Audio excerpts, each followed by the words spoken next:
Russ James. I started this company 8 years ago, and it really bothers me when people call my company a cram school. Because when you traditionally think of cram schools, you think of something like this. It's desks, people studying, looking up, facing at the teacher lecturing for an hour, and taking notes, or more than likely falling asleep in class. So that's really not the purpose of my company. The purpose of my company is to push our teachers to be more than just English teachers. Because the reality is, when it comes to English, you don't need me. There are lots of great books out there. There are lots of resources. You can use YouTube. You can make friends. You can find a boyfriend, find a girlfriend. You don't need me for English. You need me and our teachers for other stuff. You need me for correction. You need me to be a culture ambassador, to teach you about my culture, to teach you about how to use English in different situations. The reality is, you don't need me for English. And the whole process with cram schools really fails at the beginning. It fails during the assessment. Because the assessment is, you come in, you sit in front of a computer, and you click your answers, and that gives you your language level. But that's really not what we need. What we need is a face-to-face assessment with someone like me, because you can cheat on a test, but you can't cheat face-to-face talking to me. At the same time, when you're in class, you're not looking to pass a test, or you're not even looking to have a 90-minute conversation with a foreigner. So the challenge here is, how do you have a structured classroom, but still have the freelance communication? And the communicative approach, or using CLT, really helps with that. During my assessment with students, what I do is I find out 3 things. Your interest, so I know how to make class more fun and engaging for you. I need to know your language level, so I know how hard or how easy to make the class. And I need to know your job function. What are you going to use this language for? So I make sure that at the end of class, you retain the knowledge, because you're going to apply it immediately in your work or in your daily life. And this allows me to create a student-centered learning approach, where everything in class is geared towards the student. We create a lesson plan, which looks a lot like this.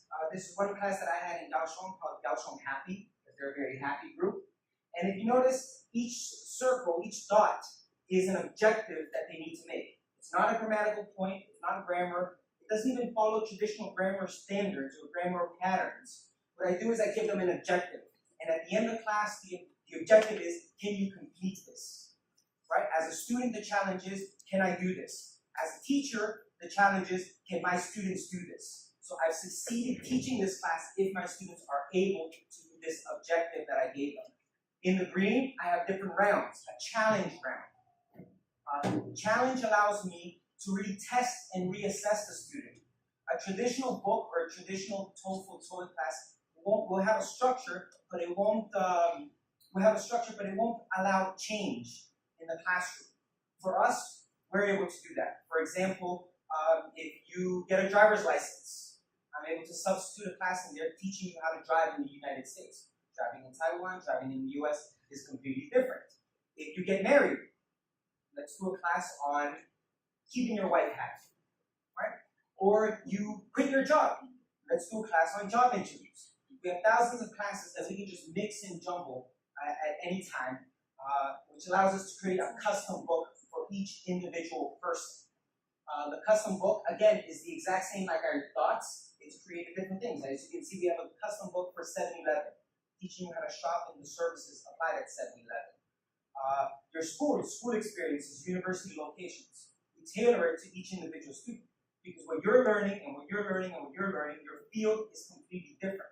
And this is what Madeline meant about having a purpose. What is the purpose? What is your experience? Because each of us has completely different purposes for the use of our language.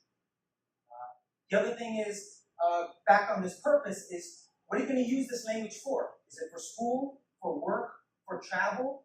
Sometimes it's a combination of both. This is a class I had with senior management in a company. They're going on a business trip to Barcelona, right? They're all adequate English speakers.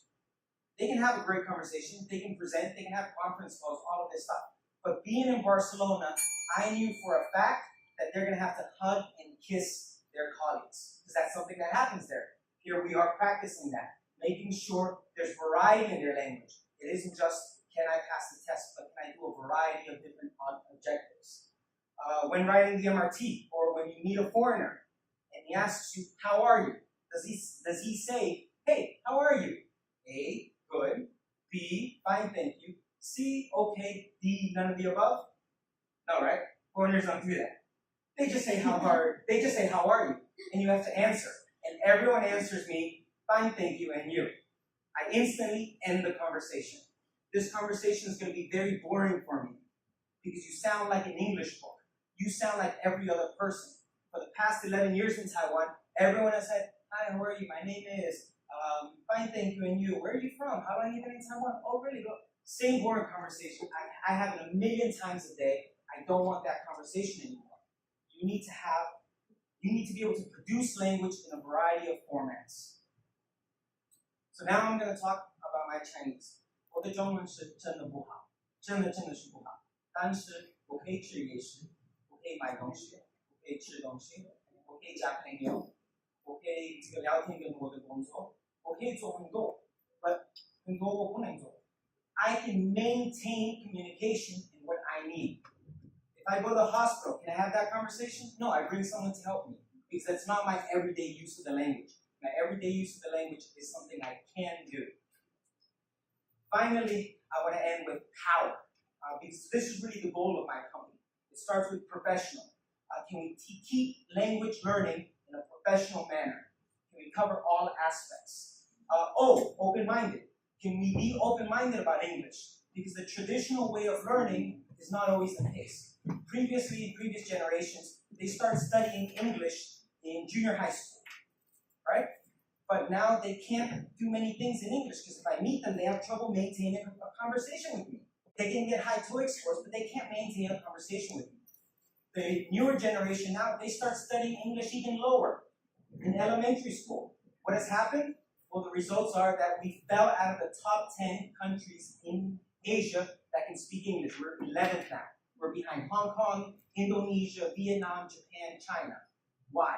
With power, we can get into this top 10 and we can go higher because I want Taiwan to compete on the global stage. I want us to be professional with our language. I want us to be open-minded, understanding of other ways to learn, not just the traditional way. I want us to have a W, winning attitude, to be able to compete on this global stage and win, not just, I thought it was okay, or be this comfortable, safe zone. I want us to be enthusiastic about learning, right? Not just going there because they say it's good for my language. Have a purpose behind it and are resourceful. If we have a ton of time and a ton of money, obviously we're going to learn English, but we don't. We can't all travel to the US and live there for 10 years to improve our language, right? We have to be resourceful for what we have here in Taiwan. That includes foreigners, teachers, YouTube books, everything to succeed and compete on the global stage. All right, thank you.